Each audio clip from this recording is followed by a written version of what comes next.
Coisas que só aconteceram uma única vez no Campeonato Brasileiro. Anualmente, histórias, fatos e peculiaridades acontecem no Brasileirão, e nesse vídeo listamos alguns acontecimentos que só aconteceram uma única vez na história do campeonato mais disputado do mundo. Só que antes, deixe o seu like para ajudar na divulgação e engajamento, além de dar aquela moral em nosso trabalho e se inscrever no canal se você for novo por aqui. Valeu, tamo junto!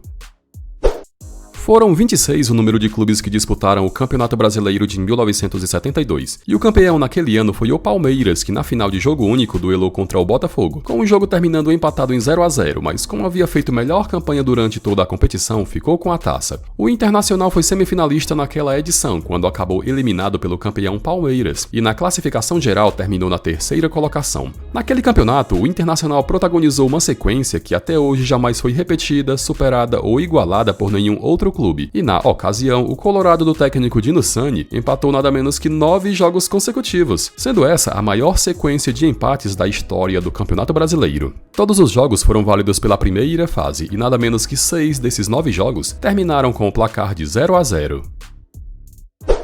Considerando desde 1971, quando oficialmente o Campeonato Brasileiro passou a ser disputado, sem levar em conta os campeonatos com outros nomes e unificados anterior a 71, apenas um clube foi campeão de maneira invicta, e esse clube foi o Internacional. Em 1979 não teve outras divisões do Nacional em disputa como Série B e Série C, apenas a Série A. E a CBD, então Confederação Brasileira de Desportos, teve a brilhante ideia de reunir 94 clubes em uma mesma edição. O Internacional estreou no grupo G e avançou à segunda fase na liderança, somando 6 vitórias e 3 empates em 9 rodadas. Na segunda fase, novamente se classificou na liderança, tendo vencido 4 jogos e empatado 3 em 7 rodadas. Na terceira fase, formada por 4 grupos, apenas o líder de cada avançava, e o Inter venceu os 3 jogos que disputou contra Goiás, Cruzeiro e Atlético Mineiro. Nas semifinais, despachou o Palmeiras com 4-3 no agregado. Na decisão, derrotou o Vasco em ambas as partidas, e com isso foi tricampeão brasileiro invicto. A campanha no geral foi de 16 vitórias e 7 empates em 23 jogos disputados, e o comandante do Inter na histórica conquista foi Enio Andrade.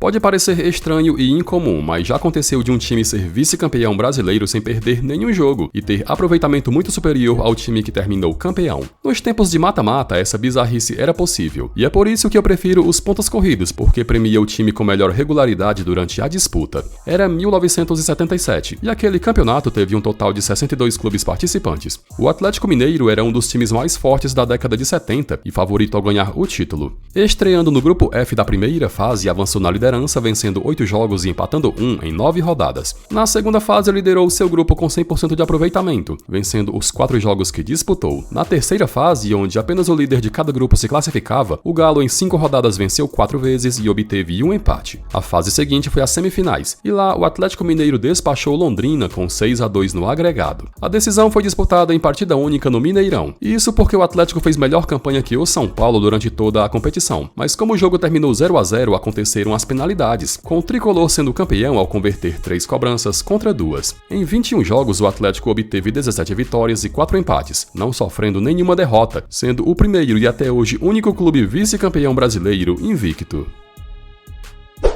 Em toda a história do Campeonato Brasileiro, vários times fora de capitais de estados tiveram a honra de disputar pelo menos uma edição, mas apenas um único time situado em uma cidade do interior conseguiu ser campeão brasileiro. A distância entre a capital São Paulo e a cidade de Campinas é de pouco mais de 90 quilômetros, e é de Campinas o único time a conseguir tal feito. O Guarani, em 1978, tinha como treinador Carlos Alberto Silva, e com bons jogadores no elenco, como o jovem Careca e Zenon, fez história. Na grande final, superou o Palmeiras vencendo os 2 jogos, e ambos foram pelo placar de 1-0. A campanha geral foi de 20 vitórias, 8 empates e 4 derrotas em 32 jogos. O Guarani segue sendo o único time do interior a ser campeão brasileiro, e na vitoriosa campanha quebrou um recorde que até hoje ninguém igualou ou superou. Nas rodadas finais até o título, o Bugre venceu 11 partidas consecutivas, sendo o único time na história do Brasileirão que venceu 11 jogos seguidos. A sequência teve início na terceira fase, quando venceu 5 jogos dentro do seu grupo classificatório, e os demais foram no mata-mata, superando o Sport nos 2 jogos das quartas de final, depois derrotando o Vasco nos 2 jogos das semis, e por fim superando o Palmeiras nos 2 jogos da decisão. Goleadas históricas e marcantes acontecem quase que anualmente no Campeonato Brasileiro, mas até hoje aconteceu uma única vez de um time balançar as redes 10 vezes em uma goleada. No campeonato de 1983, o Corinthians não fez uma campanha brilhante, já que acabou eliminado na terceira fase, e na classificação geral foi apenas o 10º colocado. Porém, naquele campeonato vencido pelo Flamengo, o Timão fez história e aplicou a maior goleada de todos os tempos do Campeonato Brasileiro. Era jogo da 6ª rodada da primeira fase contra o Tiradentes do Piauí, e o Corinthians recebeu o adversário no estádio do Canindé. Sem dó nem piedade, goleou por 10-1, e detalhe que esse placar foi ainda de virada. Só o meio-campo Sócrates balançou as redes 4 vezes, e o mais curioso é que para um resultado ser tão elástico, a gente imagina que o Tiradentes teve pelo menos os 2 jogadores expulsos, mas só que não. O placar foi todo construído com o adversário completo em campo. Até hoje jamais se repetiu de um time marcar 10 gols em um jogo do Campeonato Brasileiro, como o Corinthians conseguiu em 1983. Já foi mencionado o caso do Atlético Mineiro que em 1977, mesmo fazendo a melhor campanha de todo o campeonato, terminou vice-campeão e ainda de maneira invicta. Mas em 1985 aconteceu outra bizarrice que apenas as edições do mata-mata foram capazes de proporcionar. Em 1985, mesmo com muitos times com elencos qualificados a estarem na disputa, a final foi bem alternativa, com o Valente Coritiba e o endieirado do Jogo do Bicho Bangu de Castor de Andrade medindo forças. A final foi em jogo único e disputado no Maracanã. E após o empate de 1-1 no tempo normal, o Coritiba ficou com a taça nas penalidades, ao converter 6 cobranças contra 5. Na classificação final, só para efeito de comparação, o Bangu terminou com 32 gols de saldo, enquanto que o campeão Coritiba terminou com menos 2 de saldo negativo, sendo essa a única vez na história do Campeonato Brasileiro que o seu campeão terminou com saldo negativo.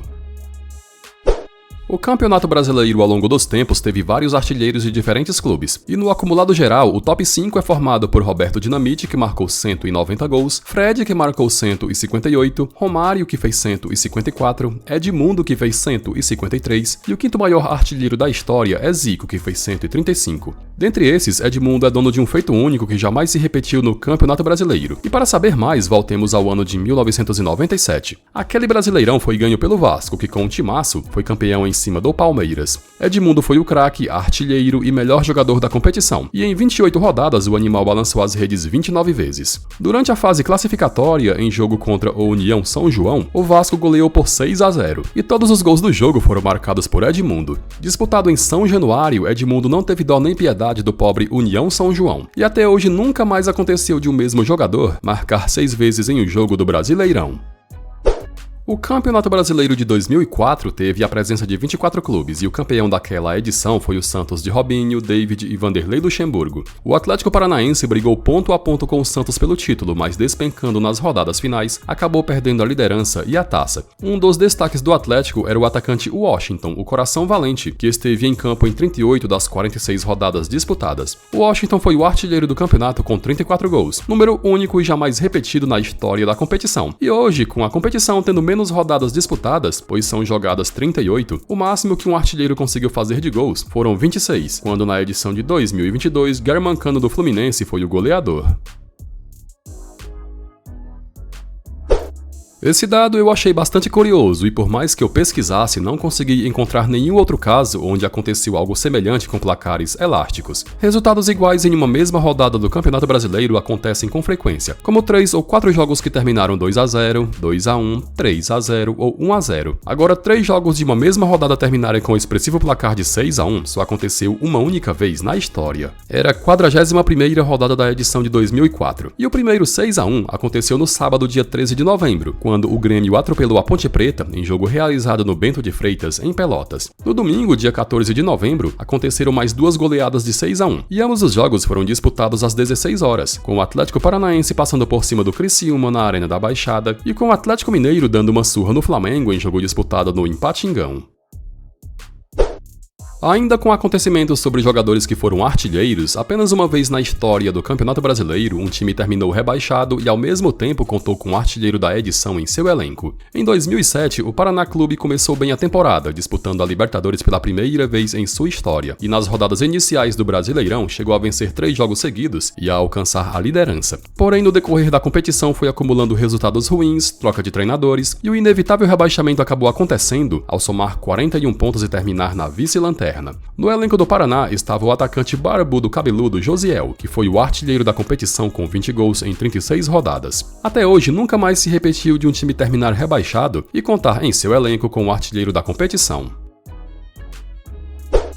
Todos os anos acontecem rebaixamentos merecidos, inesperados, às vezes inéditos, enfim, mas apenas uma única vez aconteceu de um clube ser rebaixado em pleno ano de seu centenário. A edição de 2009 teve emoção tanto na parte de cima quanto na parte de baixo da tabela, com o campeão só sendo conhecido na última rodada e com a última rodada também reservando um duelo de vida ou morte para dois times. Coritiba e Fluminense se enfrentaram pela 38ª e última rodada, e o Coxa precisava vencer para se manter na Série A, enquanto que o Fluminense precisava apenas de um empate para permanecer. Foi exatamente isso que aconteceu, com o jogo terminando empatado em 1-1, resultado que rebaixou o Coxa, que somou 45 pontos, curiosamente a maior pontuação de um clube rebaixado já somou, e livrando o Fluminense, que somou 46. Fundado em 12 de outubro de 1909, o Coritiba em 2009 completou 100 anos, e até hoje é o único clube comemorando o centenário que caiu no Brasileirão.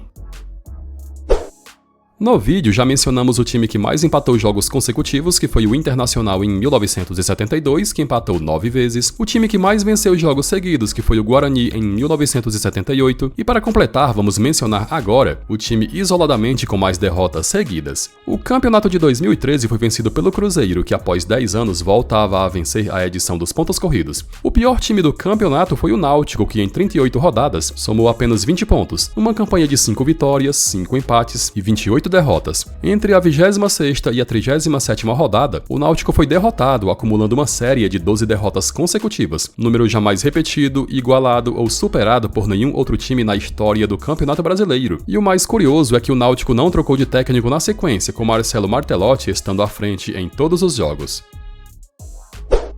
Ainda falando do campeonato de 2013, aconteceu algo único e jamais repetido por nenhum outro clube. A campanha do campeão Cruzeiro foi de 23 vitórias, 7 empates e 8 derrotas, terminando com 11 pontos de vantagem em relação ao vice-campeão, o Grêmio. O Cruzeiro naquele campeonato conseguiu derrotar pelo menos uma vez todos os 19 adversários, algo muito difícil de se fazer, o que engrandece absurdamente aquele título. Os times que chegaram a perder tanto no primeiro turno quanto no segundo foram o Criciúma, o Goiás, o Náutico e o Vitória.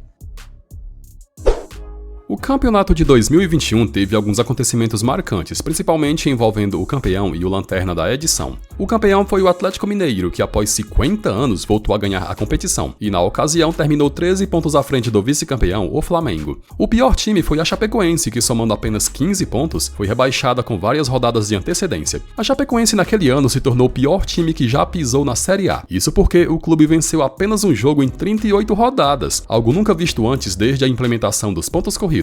Outro feito negativo daquele time foi que não conseguiu vencer um mísero jogo como mandante. Isso mesmo, a única vitória foi fora de casa quando derrotou o Bragantino em Bragança Paulista. Bom galera, vocês lembram de outros acontecimentos únicos e que nunca mais se repetiram no Campeonato Brasileiro ao longo da história? Então comenta aí embaixo. Eu vou indo nessa e até o próximo tema.